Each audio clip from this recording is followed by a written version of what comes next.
Got my nice camera set up now, and you know, There you go. We're live. we're live We are. over on Facebook. Oh, I gotta let people in. Duh. Over on here on Zoom. Welcome everybody. Happy Monday. It is Monday. It is not raining here in Cincinnati anymore. It's been raining for the last 6 days, it feels like. So I'm happy about that. But if you guys are over in Florida, if you're in, I know Arkansas got hit really hard. Let us know where you're tuning in from.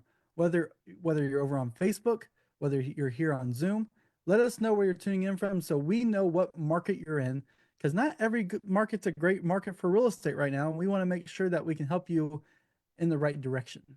Make you make sure you pick in the right market because I know Cincinnati's on fire.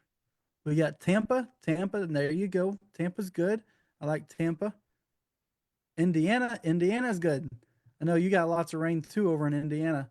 I don't know about Tampa, but I just know we got lots of rain here in Cincinnati. So, Mark, how are you? I am doing amazing. I can finally breathe because my allergies were kicking my butt not too long ago. But I can finally breathe. I'm doing well. Thank you for asking. Let's see. I mean, our winter's starting to, you can starting to tell that our winter is leaving because it's becoming a little bit warmer here in Florida.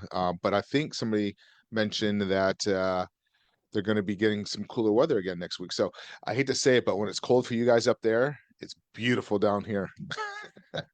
So we Uh, keep having more people joining. So I'm glad everybody's coming in. Reese is there, Ash. We have a Paul coming in, Rick. So you may have to ask people again since some of these people are just coming in where yes. everybody's located. So Yeah. Yeah. Where's everybody at? Tell us where you're at. Drop it in the chat. Let us know where you're tuning in from. We want to know to make sure where you are. That way we can help you. Also, if you are over on Facebook, I just dropped the link in the chat below. So in the comments, you can check the link. Also, if you're over there and you don't want to hop in Zoom, let us know where you're tuning in from. We have a great opportunity for you to ask Mark or questions. I mean, Mark has some crazy experience, which I'm not even the best at explaining that what experience he has. So, Mark, what experience do you have when it comes to seller financing? just a little bit of experience. Actually, it's going to be what month are we in? April, May, around May 15th, May 18th. It will be 30 years when I that I've been doing this pretty much. Technically, I did my first deal when I was 19, but really when I started really getting to it, I was at the age of 25. So, and I've done well over $500 million real estate transactions from residential to commercial to development, small businesses. Because once you have a pretty good grasp of understanding seller financing, you can use it for so many different things. You can use it for buying cars, boats, but I love real estate because I like a fixed asset and I like an asset that goes up. And I love it where I structure my deals where I have my buyers and my tenant buyers pay for the property. And I create, there's ways of creating where you can create an arbitrage where you can actually end up creating paper too. And that's another whole thing. I'm actually going to Nashville speaking there May 2nd and 3rd at a seller financing note conference. I'll be there speaking because there's another whole industry. We talk about buying properties, we structure them, seller financing on the front end, but if you ever need capital and you can sell that note, there's another whole way of doing it. And then there's ways of doing it where you do seller financing and because the seller can't sell it, and then you can sell that note immediately. So then the seller's getting capital. So that's another whole area that we don't even get into. It's more of an advanced high level.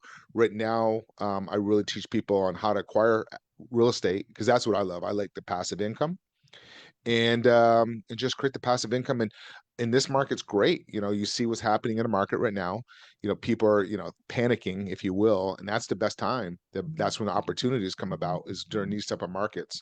Sorry about that. I should probably put my phone down on mute for a second so it doesn't go off all the time.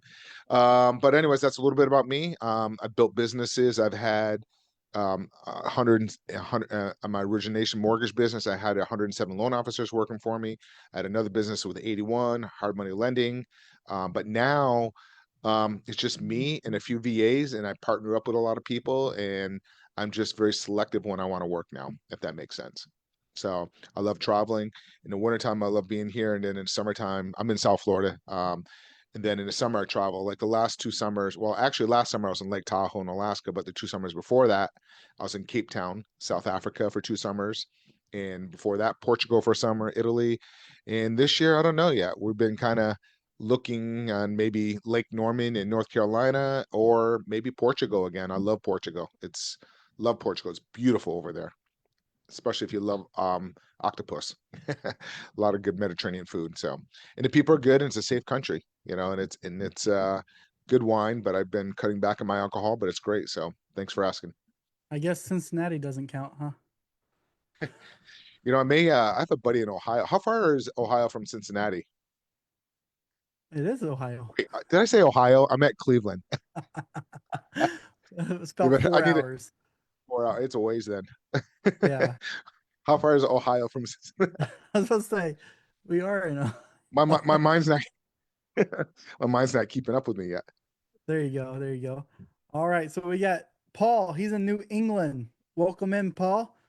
If anybody else, let us know where you're tuning in from. If you're over on Facebook, let us know what market you are in so we can look. We might look it up. You never know. Um, and also, if you're over on Zoom, please, we'd love to see your face. Turn on your camera. We would love to talk to you and communicate with you. It's easier to talk to somebody when they have a face there, so we can put a There face we to go. the face We got or a we voice got to the Paul face. that just popped on. Paul, Yeah, where in New Paul. England are you from? New Where in New Hampshire. England are you? I'm New in New Hampshire, Hampshire. whereabouts? I'm right outside of Manchester in a little town called Derry. Okay. My hometown's Killington, so I do a lot of business up in New England. You're kidding me. And you're my Nope. neighbor in Boca. I'm in Deerfield. There you go. I'm in Deerfield Boca Line, so you're a snowbird. I was Yes. a I was a snowbird from 2009 to 2017 down in the Cape Cod, Marion Mattapoisett. Okay. So I did that for several years, but my other half now, she's not a fan of New England anymore, so she wants to go to other places. She really wants to go to Colorado or even Lake Tahoe more. So, but I enjoy New England. I think it's beautiful up there, and people say stay out of New England investing, but I actually, you just gotta underrate it the right way and you can still do well. Yes, you can have some challenges, but if you plan for those challenges, you have no problem working through. Like if you're a landlord, if you will, and tenant, sometimes it could take a little bit longer getting people out, but just do cash for keys. That's what I like. It Yeah. depends. Every situation is different. Yeah. It's different in Massachusetts. They're more towards the tenants, where in Yes, New Hampshire, it's just the opposite. As long as your I's are dotted and your T's are crossed, the courts are with the homeowners, the landlords in New that's Hampshire. awesome. Yeah. That's awesome. Yep, I like that a lot. Yeah, that's great. And New Hampshire boomed during the last few years, especially near the lake. Yeah, yeah. Actually, I had some properties in Manchester and I sold them all. We were supposed to retire, and I didn't retire, and now looking to get back into it. But I don't know how you came across my feed today, and I said I got to listen to this guy. So now it's even more interesting because you're from this area. And I grew up in Poverty in Rutland, Killington, Vermont area, Rutland area. So, you Yeah. know, I had nothing, so I had to figure out how to make money in real estate. A lot of us come from that, so Yes, it is that's what it correct. is. Yeah. Yeah. I grew up right in the city, right outside of Boston in Somerville, Mass. I don't know if you ever get down to the old garden and stuff, but yeah, Beautiful area. I do miss the Pat, so I'm yeah, glad everything's going well. So we'll talk a little bit about seller financing. That's how I started. I actually started with a Carlton Sheets course back in the day. That's how I did it. And I was 19 and I went and put signs up on the telephone poles in Vermont. Like I went and got some cardboard We Buy House to put on telephone poles and got in trouble by the municipality and I had to go take them down. And this guy called me up. He goes, "Hey, I got this mobile home for sale." Said, he goes, "It's worth 21,000. It's worth sell for 18." I'm like, "I'm not interested." I called the boomerang, kept throwing it away. Called me back a week later. He wanted 15,000. Threw it away. Called me back again and threw it away and again. Then he called me like a month later. He goes, "Give me 6,000. It's worth 21,000." I go, "I'm not really interested. Why do you have to sell it?" He goes, "I don't live there." I said, "Well, to help you out, I'll give you 3,000." He goes, "Oh, give me 4,000." I told you I'm not interested. So he agreed to 3,000. hung up the phone, put an ad in the paper, classified homes, mobile home for sale, 25,000 with $3,000 down, owner financing. First lady called it up, looked at it, she loved it. She gave me the 3,000. I took that 3,000, gave it to the seller, created a note for 7 years, $300 a month, and that was my car payment insurance. That was a lot of money when I was 19 years old. Oh, So yeah. that was my first deal. That's awesome. Cool. That's Well, awesome. pleasure meeting you, Paul. Same here. Same here. If you have any questions, feel free to jump in. Matt will kind of Okay. guide us through the process. Okay. Yes, sir. All right. So I have some questions to start, Mark. We have a bunch of beginners in here, and we also have some experienced investors, right? So when it comes to finding properties, how are you finding the right sellers to go to ask them about their property? There's there's so many different ways, but I'll start out. The number one way how I built mine up over the years, I call them bird dogs, people that refer business to me. And I can kind of give you some examples like trash men. They know the neighborhood, they know what people moving out. So I have it set up where they actually I was just going over earlier today. It was so funny that we're bringing this up because at 5:30 I had my weekly coaching call with my members, and I was showing them my website where I call it JV, where people submit a file and it goes right into my CRM.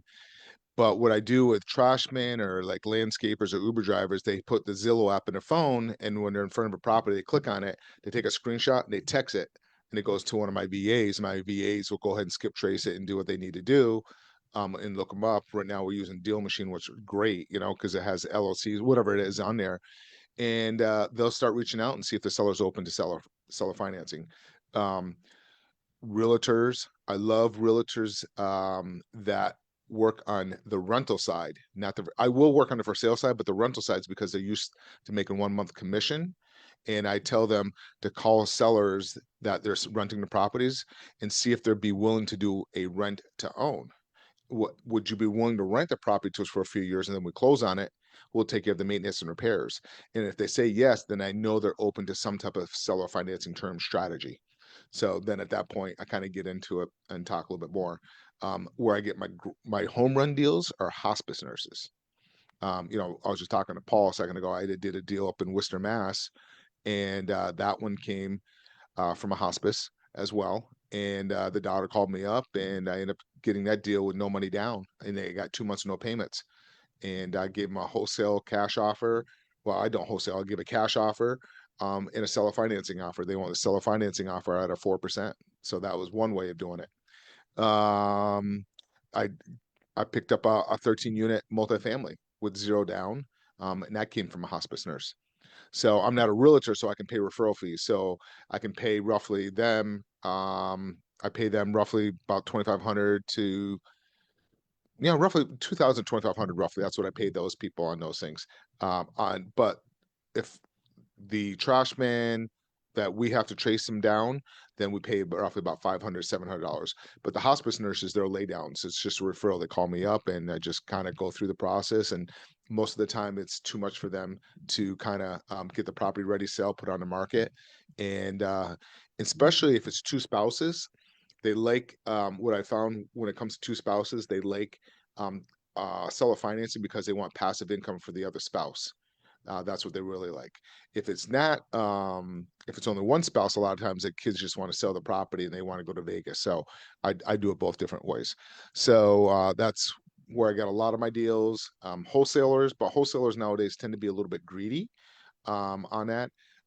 Or if somebody that wants to get into real estate too, I kind of give them make them my bird dogs and tell them to find deals and I show them. But usually I don't do that much anymore because a lot of times what they're doing is they take a lot of my time and energy and they're not converting quick enough. So I tend to just build up my source. Facebook groups that are great that are not real estate related, not real estate related. Go into a garage sale like, hey, look for a property that needs some TLC. I've got deals that way. Um, bandit signs. bandit signs. Every time I put a group of bandit signs out, I always get a deal. You just got to be careful of the municipality, because certain municipalities, you can get fined. And what I normally do is I have somebody who puts them out like on Fridays at 5 p.m. and they stay up for the weekend, because sometimes municipalities will take them down. I pay somebody like $1.50 a sign, and they just take photos and send them to me. Those are the ways I go about it. But the key to it is, once I start talking to a seller, is why are they selling and what are they planning on doing in the capital? Because if I can understand those two things, then I can have that conversation with sellers and kind of guide them through it. Also, I love tired landlords, people that own a property for 12, 15 plus years. They like that passive income. They don't want to get hit with capital gains, and they're open to doing selling on terms. But hands down, they're always open to terms. Now, if they've owned it for less than 5 years, most of the time they're being greedy and there's no meat left on the bone. But when they've owned it for a longer period, they want to make sure whoever they give it to and whoever takes it over is going to be successful. And they usually have more of a relationship with the tenants, because the tenants have been there for a while and they want to make sure the tenants are taken care of. So they want to sell it to somebody that they know is going to take care of the property as well as the tenants. And that's what I've always found. So hopefully that That's answered your awesome. question. No, you definitely did. All right. Now, going back to like trash truck drivers, right? Your bird dog's there. How did you get in front of the trash truck drivers? Did you get a list of employees from a manager or HR employee, or did you just show up at their job? When I see them, when I see them on the streets, when I talk to them, you can also find them like on uh like moving, like Craigslist. You have people that are willing to clean houses out, trash that way. I found some that way. That's how I originally found it. I went to there first and it worked well. And then I started when I see other trashmen or even my own home, I start telling them, and then they start telling other people, because they start making money. The key to it is, once you get a bird dog in a certain industry, do what you can so they make money, because once they make money, they start telling other people, and it becomes a snowball effect from there. I've also done like what are they called, the hunk movers or something like that, those guys, the college hunk guys or whatever. I've gotten the deals that way as well. So I've gone to Craigslist. You just start looking, even even people that work like the water department, how you have people that work for the water department in their neighborhoods and they check water meters. That's another one. You can kind of see something like that. Hey, when you're walking through the neighborhood, I don't know, in your area, do you have people that walk through the neighborhood checking water meters? Not anymore. Not over here. Oh, they kind of went Wi-Fi now, the wireless thing. Yeah. So they still do it in a lot of areas, even here in Florida, you would think. But those guys work great. They're always constantly walking through. But even people that work for the city, and they see, they're in there because the pipes break. Any of those guys are great. Pool people, snowplow removals.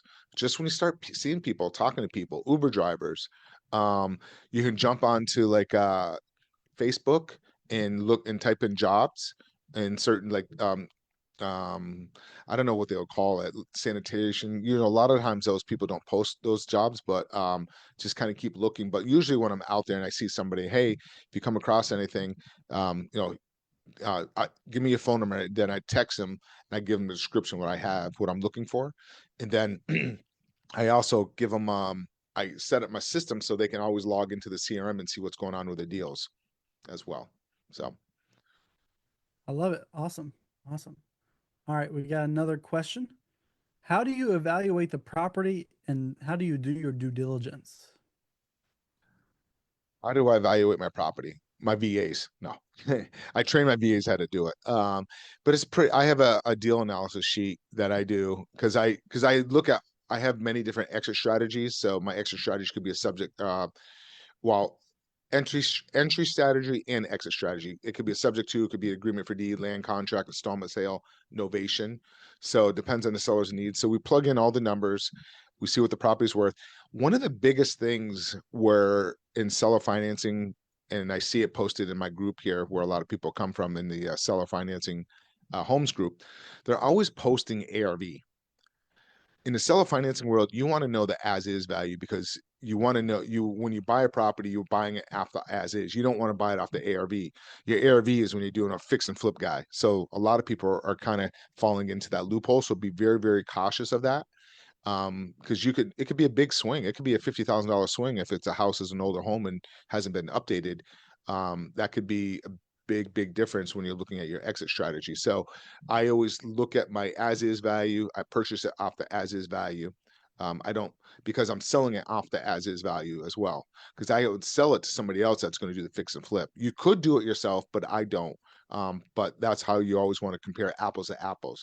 A lot of times these people are coming in doing seller financing, wholesaling, but they learned it on the fix and flip side, and it's totally different. So just be very, very, very cautious. I also use ChatGTP nowadays to really help evaluate properties. It's doing really good on that. So on that stuff. Somebody had another question there about the DSCR. Yeah. Do you combine seller financing with DSCR? That I have. I have. Typically, it's one or the other. You can't really do both because when the DSCR, the lender's going to want to be in first position, and they're going to want to see you come to the table with capital on that. So, but what I do is I do a cash offer or sell a financing offer. And if my cash offer works, then I'm getting a DSCR loan. Otherwise, but I want to make sure I'm getting a deep enough discount. I have capital partners that will throw money at me to put money into deals. So in that case, I'll just bring a capital partner in if I'm going to DSCR route. Or I like doing seller financing. So I present two different offers. And it depends on what the seller's needs are. That's really what it comes down to, is what the seller's needs are and how to have that conversation. Because when it comes to seller financing, you have to treat it, it's a marriage. You're going to be in a long-term contract with these people for whatever the term is, 3, 5, 7, 10 years. So the first time you're having that conversation with sellers, you want to be able to, you spend I spend 80% of my conversation with the seller getting to know them. I want to get to know them, and I want them to get to know me. They're interviewing me to make sure I'm going to do what I'm saying, and I want to have them know me on a personal level, and I'm interviewing them to make sure they're not a crazy seller, because I've had those before. When you do seller financing, the check's due on the first, and it's a 15th. Where's my check? Well, your payment will be there by the first, that type of thing. So just be very cautious on that stuff. And then I like to have my buy box, because right now it's so easy to find seller financing deals, but depending on what your exit strategy is, you want to make sure that your debt is going to be able to cover whatever your payment's going to be. So that's, be very cautious on that. So you got to be certain markets. You got to be very cautious on some of that stuff. Somebody's asking, what do you want to answer that one? What a DSCR lingo is? It's a loan. I'll let you answer it. So it's an investor loan, like a business loan. So what they do is they take your income versus your expenses. I don't do a lot of DSCR loans. I mainly do more seller financing loans, but I have done them before. But it's an investor loan where they will go ahead, and it's not a conventional loan. It's more of a business type of loan, but they're using the real estate asset as collateral, and they're usually looking for 20 to 30% down on something like that. So that's what a DSCR loan is. So it's an investor type of loan to buy properties. It's usually not a primary residence. So it depends on it's easier where they don't look at your credit. They're looking at the property and what the cash flow of the property is. Yeah, they just want to make sure that debt service can cover the rent can cover the debt service usually. It's hard in certain markets right now. Yeah. Well, I mean, is it like a hard money loan? Not necessarily, because the hard money, it's lower, and a lot of it is from institutional, where a lot of hard money loans are from private investors, and a lot of hard money loans have balloons that you got to, that's more like a fix and flip. But it's more of like there's institutional lenders that do it, that portfolio, they securitize it as well, versus hard money. So hard money loans is just looking at the fix and flip, and then when they're getting the money back. So it's a little bit, but it's kind of, I would say it's a hybrid between a hard money and a conventional loan. for sure. And we have a question over on Facebook. This is just about the stream. They're asking if this stream will be saved. This stream will be up for 30 days. Facebook automatically deletes them now. So make sure to watch them. We are live every Monday, though. Every Monday night, hop in here, ask questions. hop in here, learn. If you have no money to get started, hop in here and learn. This is a great opportunity for you to start building your mind, start growing your mind for the real estate aspect of things. So make sure to hop in here, and I think it's time to go ahead and see if anybody has any deals they might want to review. Oh wait, hold on. We got one more. We got one more. Sorry, this was snuck in here on me. What are your criteria that you use to find property? So what is my criteria? My buy box? Is that what Yeah. they're asking? Yep. So what I like to do is whatever the median price range is for that area, I like to go 20% above and 20% below. The reason why is I'll kind of explain. So let's say if it's a $250,000 median price range, the max is 300,000 and the low would be 200,000. I will look at things below 200,000 because it could be like a fix and flip or something like that, but I don't want it to be in a war zone. Because what I like my properties, I like properties in nice neighborhoods near nice school districts because I like to put my tenant buyers into the properties or sell them to people that have children and they want to have their children in that area and raised where they don't want to keep moving around. That's my buy box. So let's say, for example, what will happen is, let's say that my median price range is 200,000, and you get a deal where the property is worth 475,000. Sure, you could get that deal, but it's going to be hard to find your end buyer to put in that property because it's outside that average.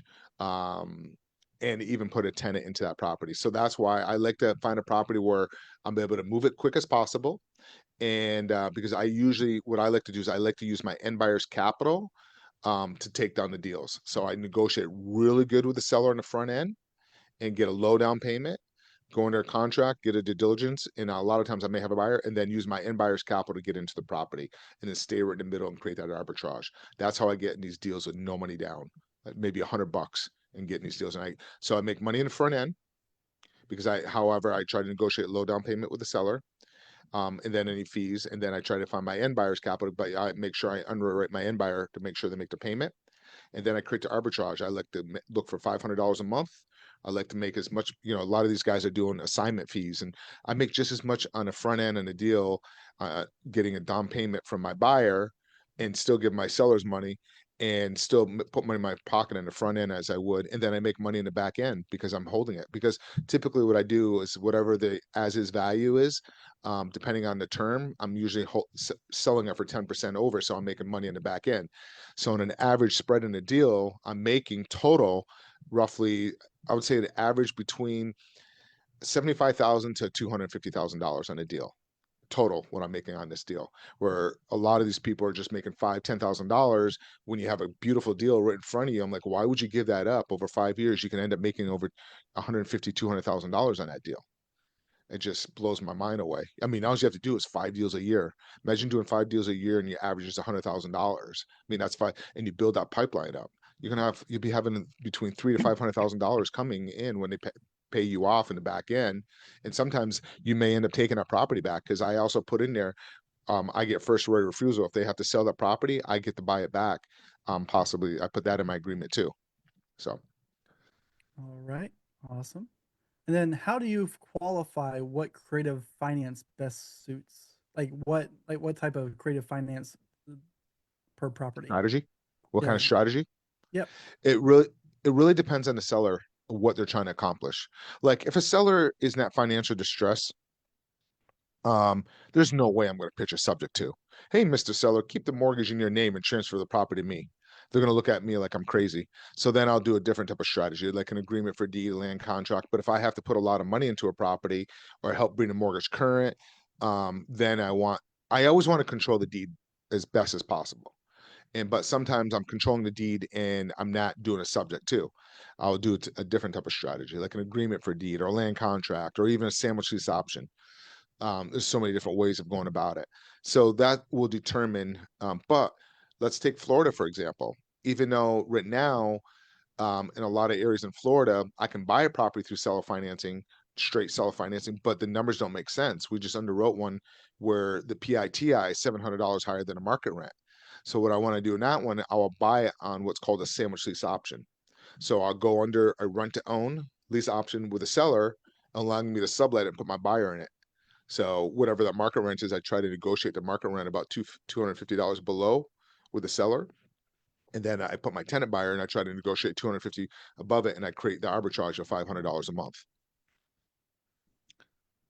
Awesome. I Awesome. got a deal. John's got a All right. deal he wants to discuss. Sure. I actually got on here. I saw what's happening. Basically, my neighbor, and this has to go with the hospice nurses you were talking about before. My neighbor is going to be going on hospice soon. Um, Okay. was diagnosed with pancreatic cancer. His family's talking to me about what are they going to do with the house because he refinanced it within the last 10 years and he owes about 150,000 on it. You know, if you look at Zillow and stuff, it says it's worth like 270 something, which it needs more work than that. So I know it's not worth that. But in order to get my hands on the property, I look at it as he's got a loan within the last 10 years. How do we work on something like that? Um, we want to try to get it done before he dies, I would assume. Um, Mhm. and not exactly sure where to go from there with that. Sure. So, all right. Do you have an idea what the PITI is on the property? I actually asked him that, and he has not gotten back with me yet. Um, Okay. I mean, it was done within the last 10 years. It was for 149,000. I'm not sure what the interest rate is. I asked that as well. So he has to get a hold of the paperwork and look at it. So So what you need to do is you got to look at what the PITI is. Okay. okay. And then you said, what do you think it as is worth? Do you have to pay any equity payments to the family at all? No, they don't want to, he has other debts that might become a problem for them later, like a couple of credit cards. So they don't want anything to do with the house. So they would like to sell it before he passes away. Okay. Um, I know I'd have to Sure. check to see if there's any liens, like have the title search and everything done. But um, basically, it's just get the house. I mean, it might be where we get it, and he needs to live in there. I mean, his health is declining quickly. Um, that he needs to live in there a little bit, but um, just Is he getting willing to, creative is it, about it. yep. Is he willing to make the payments, you renting it back to him to cover that until That's what we'd have to find out. But what would happen if he dies before that happens and it goes into probate or something? that's becomes a problem. So I'm gonna, again, I'm not an attorney, so I just want to disclose that, but I'm gonna tell you what I would do. Okay. So what I would do is I would go ahead and close on it. I would put it into a land trust. So help Kim. So whatever the last name, like I'm the seller, my last name is Monroe. So I'm the seller, so it'd be Monroe, like FL Trust, Monroe dash FL Trust. Okay. So then it looks like it's done for estate purposes. Okay. And then the trust documents, then that's where you can kind of put your beneficiary, the LLC is the owner. They could sign over and being a trustee, but then they resign as a trustee and then you become the trustee, but you don't record it. So on deed, it shows like that. You need to do a limited power of attorney as well. This is what I'm saying. I would do a limited power of attorney as well. Make sure you put a date on it because some of these guys, and you have to get notarized because some lenders after like 3 years, they won't accept it. And it's going to be hard to go back if he's not around. So make sure it's good for 15 years. Put the date that it expires 15 years from now. So that's something critical on that. Also, I would get into the portal wherever the lender's information is and create a new Gmail so you have access to that. All my properties, I have a Gmail. So if I have a seller still involved or a buyer, they can log in and have access to it as well. Like it'll be whatever the property is. If it's 123 Main Street at gmail.com. That's how I set so then it's forwarded and then I can go in and see what's going on there. But also you want to have access to the portal. So when you see tax insurance go up, you can have access to that and make the payments. So what I do is on the 25th of every month, my payments automatically sent out on the first of every month on that. What are you planning on doing with the property? Well, it's a good fix and flip, or I could burr it in the long run. Um, eventually, How much how much money do you think you need to put into it? it's probably 50 to 80, depending on how nice we wanted to make it in the long run. Okay. So Do you have an idea what his current rate is? I asked them, they don't know yet. They have to Okay. look into his paperwork, and he's been in the hospital recently and all that. So Sorry. Yeah, but do you want to do that as quick as possible? Also, right. I would tell them any 401ks, any bank accounts, make sure that whoever's the beneficiary of it, so then you don't have to go through any probate. Mhm. You know? There's no money. It's just pretty much debt. So Okay. yeah. Yeah.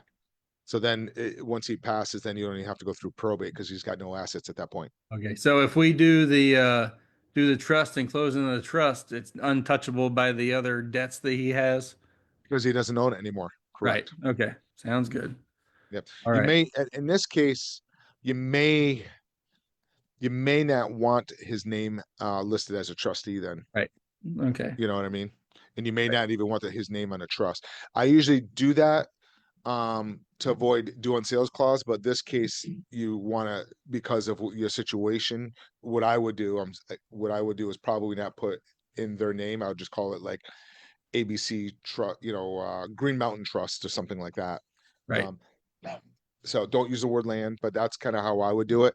But typically if they're excuse me, if they're going to be around a while, then I'd usually do the seller because I'd want to help camouflage it, do and sell. But if you're going to do a fix and flip and burr, then you don't really care if the loan's going to be called due because you're going to probably sell it.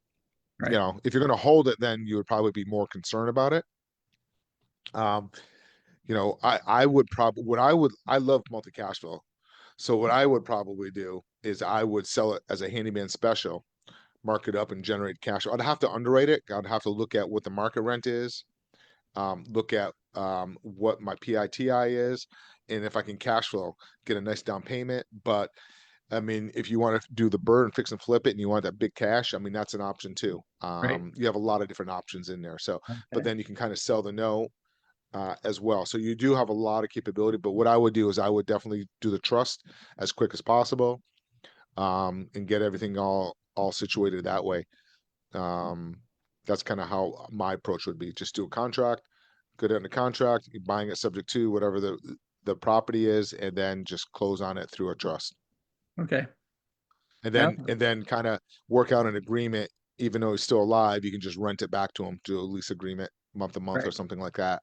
Um, you know, so because he's going to have to, he's probably going to be around about 3 months, maybe. I mean, technically you could come out of pocket and cover it, whatever it is, because you're getting such a good deal. I would try to have them cover it. If not, I wouldn't blow up a deal over that, something like that. Okay. Sounds good. Do you Appreciate have any it. Yeah, do you have any, did that help at all? Yeah, I think it did. I just had to know if it was possible, if that's something smart to do, but looks like it's a great way to do it. So 100%. I do that all the time with these hospice nurses.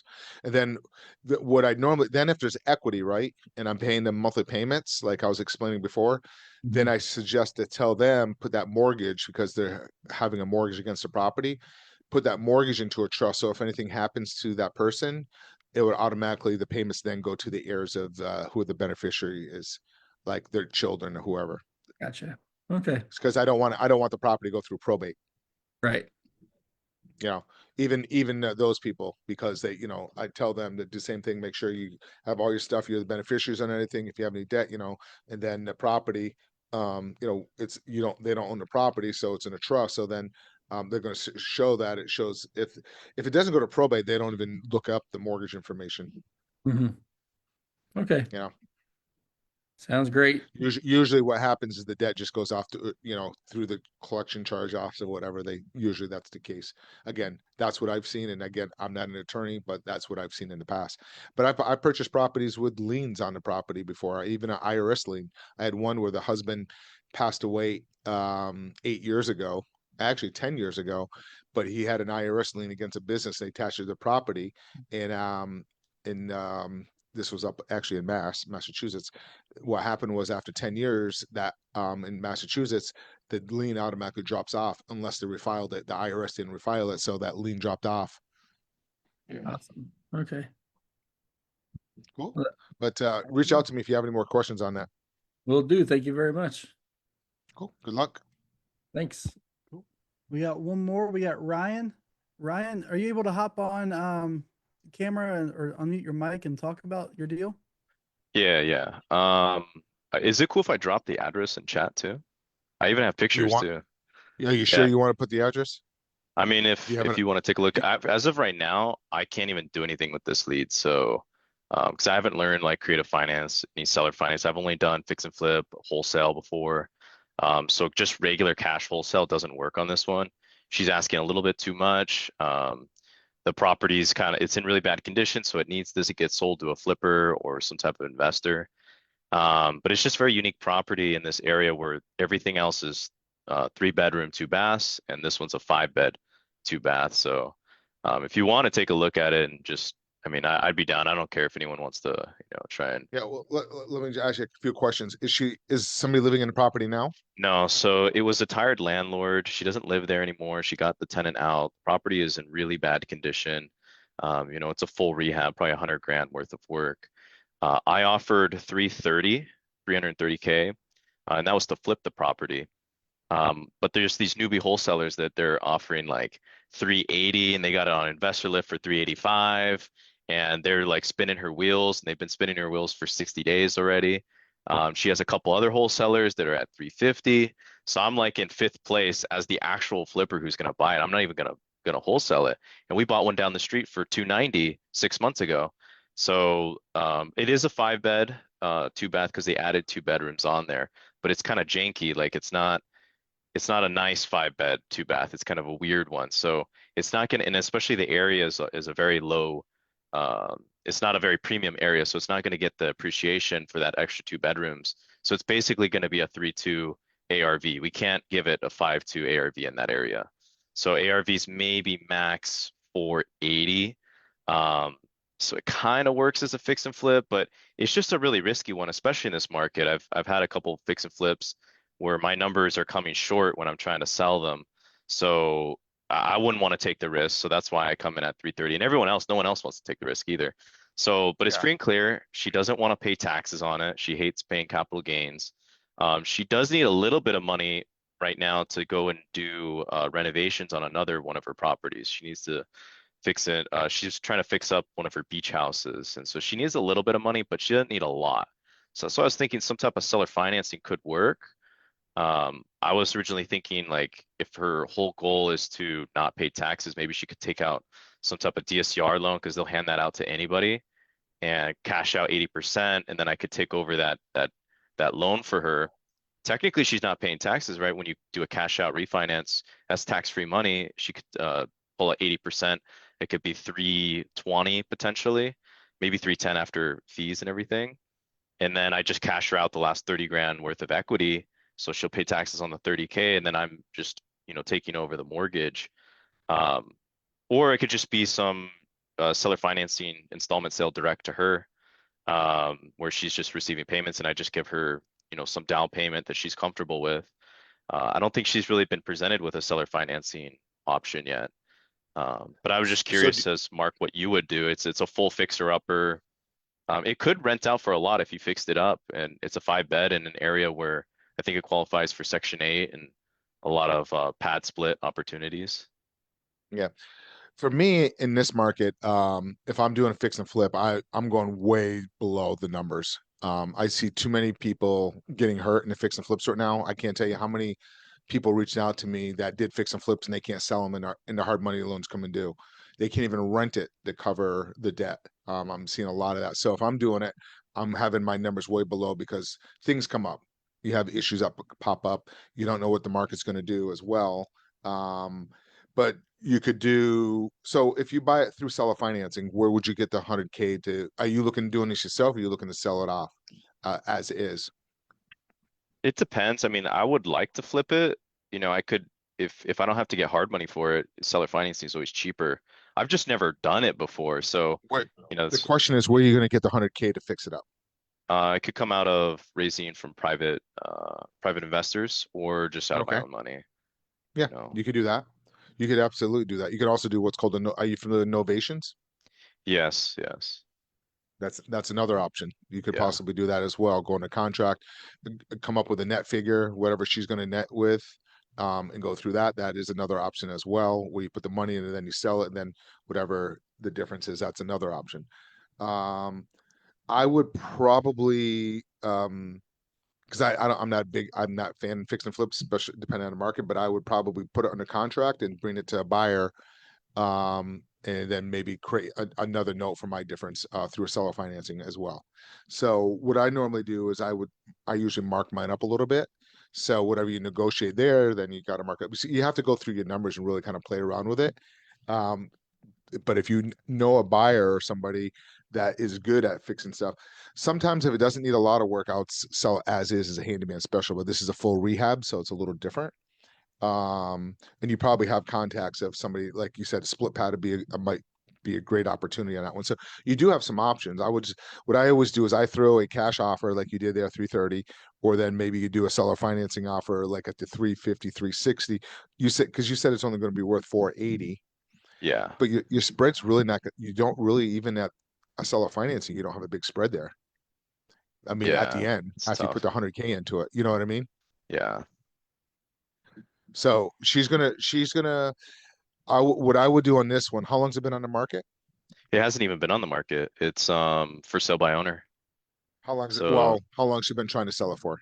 probably about 4 months now. So she's getting pretty desperate, but the lowest she's willing to really go is like 350. The Um, numbers don't make sense. yeah, it just doesn't You, make you, you, sense, you know. you're at a 30K, and then if you have a hookup, you have no spread there. Yeah. What about for I, some type of buy and hold? Like turn it into something, a little bit of work. Do you ever do that? Like renovate, yeah, you know, mild renovation and then just turn it into some type of Section 8 or some type of long-term yeah. rental? What state is it in? California, San Oh, then I would Bernardino definitely, County. yeah, I would definitely probably look at Section 8 then. Yeah. Um, in that area, that's kind of, yeah, you could do that. I would offer maybe very little money down because I'm going to be putting 100K into the property. Yeah. I'll take, Well, if it's gonna go structure, you Section don't, 8, you could do way less probably. You can get away with like 30K rehab. It's good all right. enough, like, you know. So get 50K, give her 20, and then just Yeah. create payments. Then just create payments for the difference. That's kind of what that would be another option. How much money she need to fix her beach house? And I mean, as long as she's getting payments and she's getting it sold at the number she wants, I think she'll be cool. 20K should be enough, you know. I don't think she needs to do anything crazy. It was just more like minor repairs. She's been Yeah, retired for a long time, you know. yes. Yeah, I would do something like that. Then give her 20K down. Give her 20K. Create payments. You got to look at your numbers. Make sure the numbers, because some of these guys, like she knows what she's doing, so she's going to try to jab you on an interest rate. Yeah. So be careful of Yeah. that. You could also technically do interest only, but I like my mortgages to be paid down. That's me. But it depends on how long you're holding it for too, because it's all interest the first few years anyways. Yeah.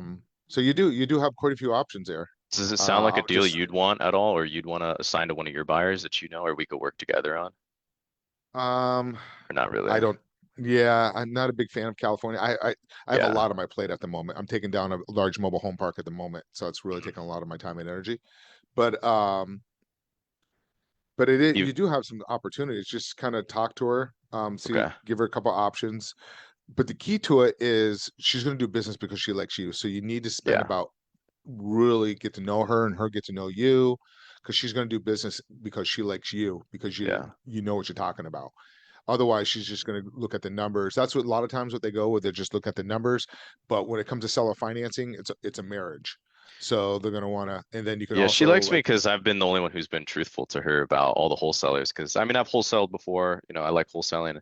You know, I don't knock it because I do it as well. But I like to just be honest with sellers. You know, because I'm shooting to flip it's the easy. property. You know, Yeah. so she's Well, that's already, how got the trust with me. that that's how people stay in business longer. They're honest and they're direct, and that's how you get business. 70% of my deals come from like this, where I'm honest, and they go through the ringer with everybody else and they come back around. So it's all through follow-ups.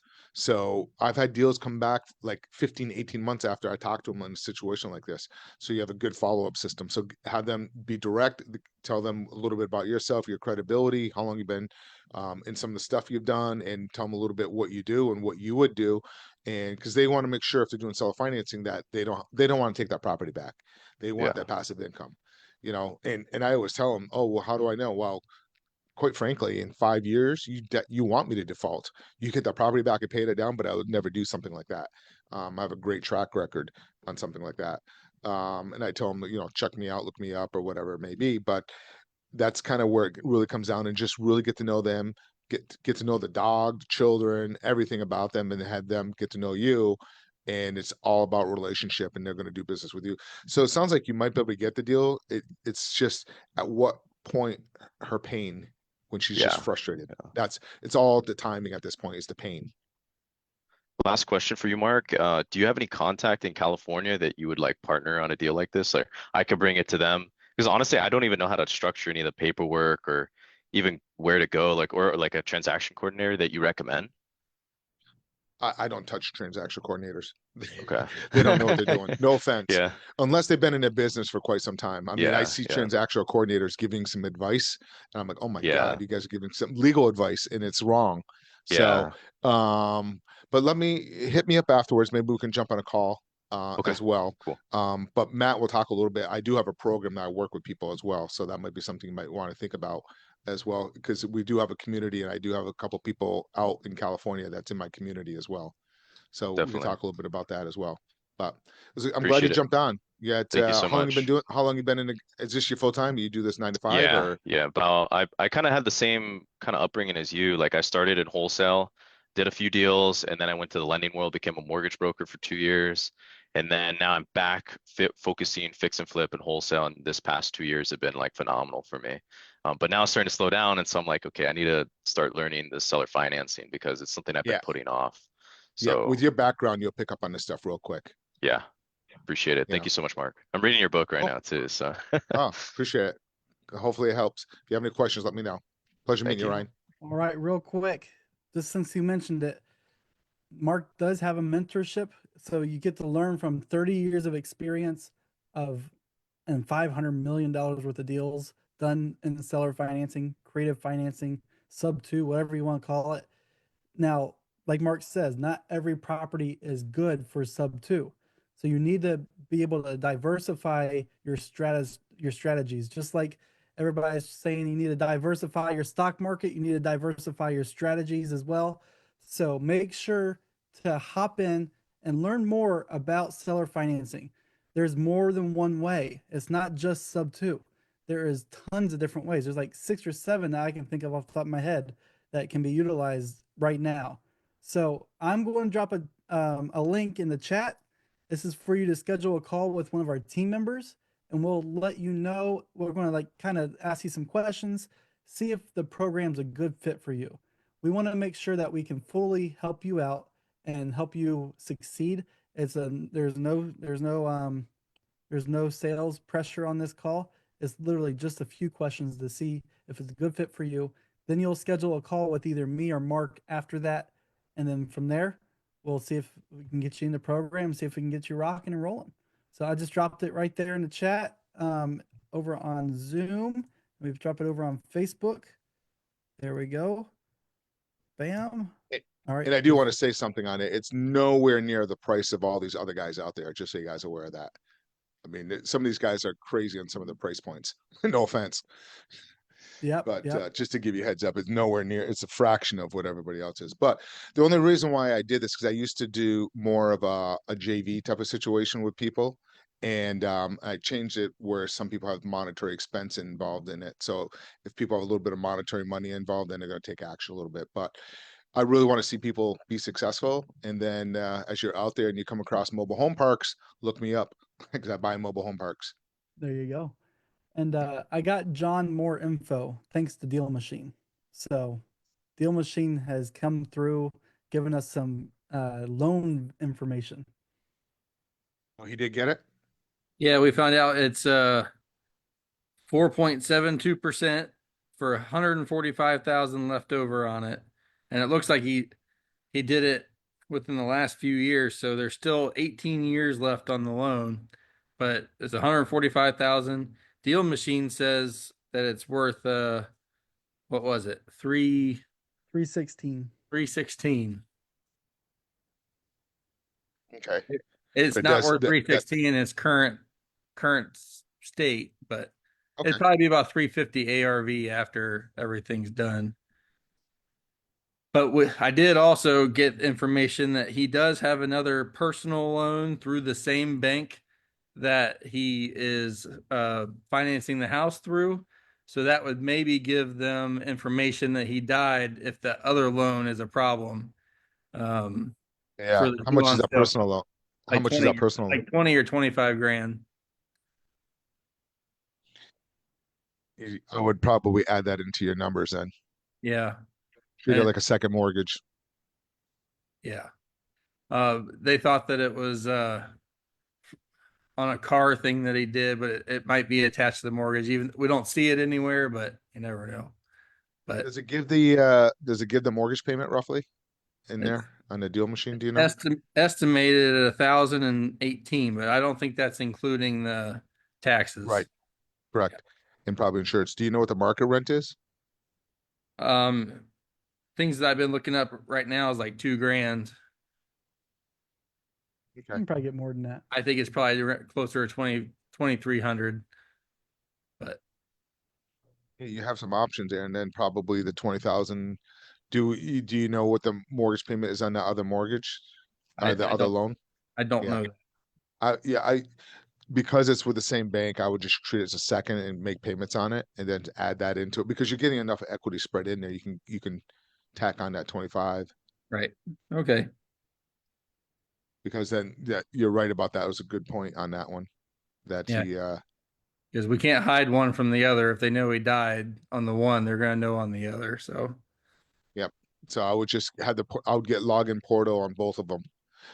So that's kind of what I would do is in it when you log in, it may have both loans in there anyways. okay. So Sounds good. do a little bit more due diligence on that as well. But yeah, I mean, you still got a deal there. Just treat it as a first and second when you do your underwriting type of Right. situation to look at it. Look at your monthly payments on both of them. Look at your taxes and then what your if you're going to rent it. I mean, it sounds like what do you think it needs? How much work roughly? You said 50? If we were gonna rent it 50 to 80, if we really wanted to flip it nice, we'd probably put 100 into it. But um I'd almost rather it's literally the house right next door to me. It's my neighbor's house, so I'd have to decide what I want to do with it still. There's I would, there's a yeah, couple exit strategies. yeah, you do. I would even look at maybe selling it as a handyman special to somebody, Yeah. on that one and have them do the work and then you carry the note and you get that passive income coming in and get some money up front.